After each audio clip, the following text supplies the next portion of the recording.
But the deficit in trade for America, what kind of disruptions is it really going to lead to global markets? Ambassador Sanjanhar, how do you weigh all of this? President Trump has made it very clear. His advice is don't be a panicant. India hasn't been a panicant, but the markets definitely did go into a tizzy. What next for us?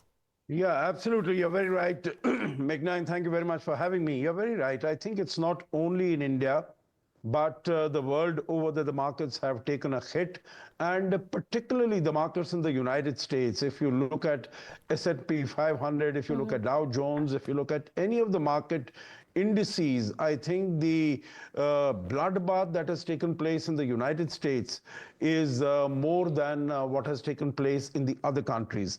Because I think there seems to be a recognition in the United States. Let me mention here that what Mr. Benkin has said, it's perfectly reasonable and understandable as far as theory is concerned.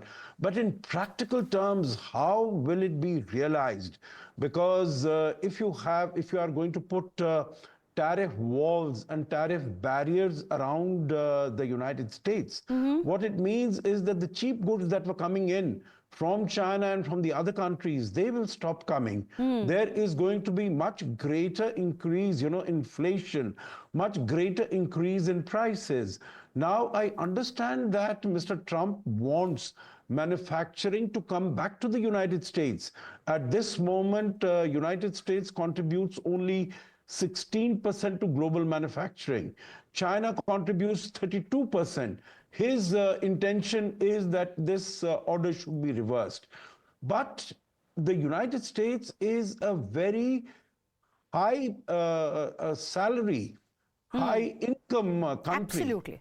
And whether, whatever is manufactured there, will that be competitive for global markets or even for the domestic markets?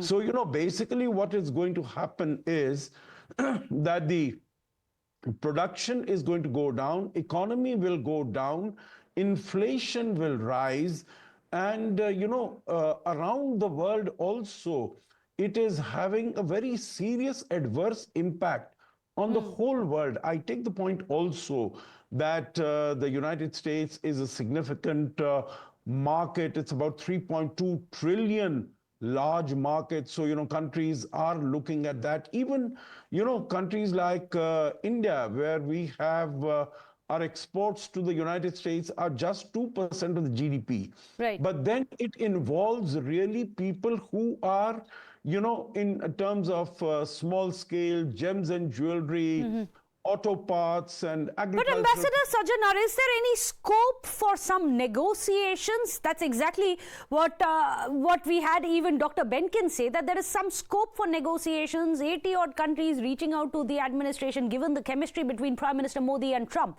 Do you think there is still some elbow room there for India? Okay, let me put it this way. One, the reference that you made to the good rapport and chemistry between Prime Minister Modi and President Trump. I don't think that has really played any role, any part at all in terms of looking at, this is a very mechanical formula that the United States has followed. And so, that has not really come into the equation at all.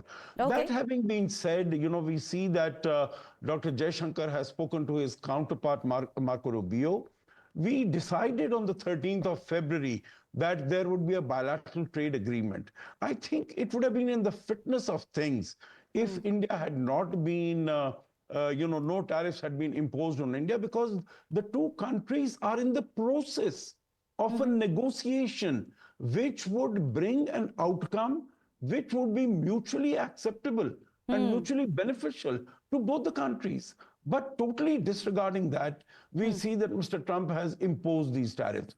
Yes. That notwithstanding, I think the negotiations will continue. I think we've made considerable headway in that. So as far as India is concerned, I think we'll be able to get to a deal. And that is why you would have seen that India has not, gone on the rooftops and been shouting that, what Mr. Trump has done is, very harmful or deleterious for the global economy or well, for we'll the Indian economy. have to wait and watch on that because, well, Dr. Benkin, as you well know, agencies are saying that there is a possibility of 45% to 60%, as per some agencies, of recession in the United States. That's something that even Ambassador Sajjanhar has made a reference to. It's one thing to say we want to make America great again, but the timelines and the methods, and India, for example, a long-term alliance partner, very close to United States and aligned against China.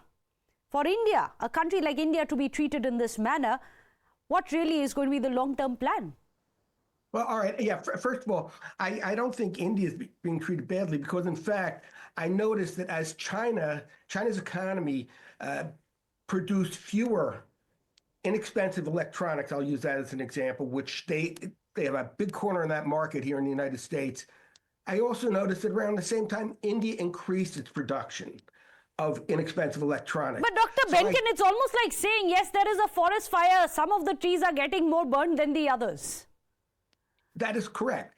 That is absolutely correct. And again, from the point of view of many Americans, we've been the ones getting burned in these arrangements. So I want to mention again, and I can't emphasize this enough, the relationship between the United States and India has so many dynamics, and the importance of India to the United States continues to grow, that I think we're going to see in these negotiations that a lot of these other factors are going to go into what that final agreement is like, because we can't just talk about trade with each other and forget about the important geopolitical impact of that relationship. But I want to mention something else I think is very important for your viewers to know.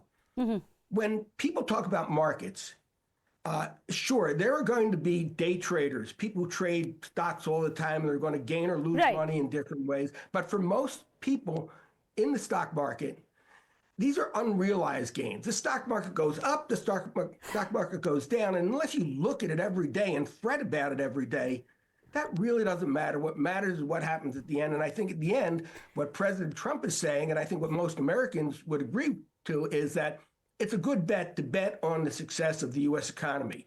Again, let me add, America first does not mean America alone. And we're going to see in these negotiations, with especially... It's going to be beautiful, I believe, is what President Trump had said. I'm completely out of time. However, I can't let you go, Dr. Benkin, without asking this final question. Don't be a panican. Do you think today Elon Musk has become the panican? No, I don't think so. That's a great question. Well, he's got his reservations, clearly. Well, Would President Trump call Elon Musk a panican today? But do you really think not foresee that President Trump would take this position against China? So let's see what, it's kind of like, when there's fighting in the family. Well, you dodged that question there, Ambassador Sajjanhar. Okay, if you permit, Meghna, I will not respond to that question. I think that is something that we'll continue to discuss for many, many days to come. But one point that I want to make to Mr. Benkin and to all your listeners, Meghna, is, all this is being done at what cost? For instance, as far as Australia is concerned, all the global relationships of the United States, they are, being destroyed.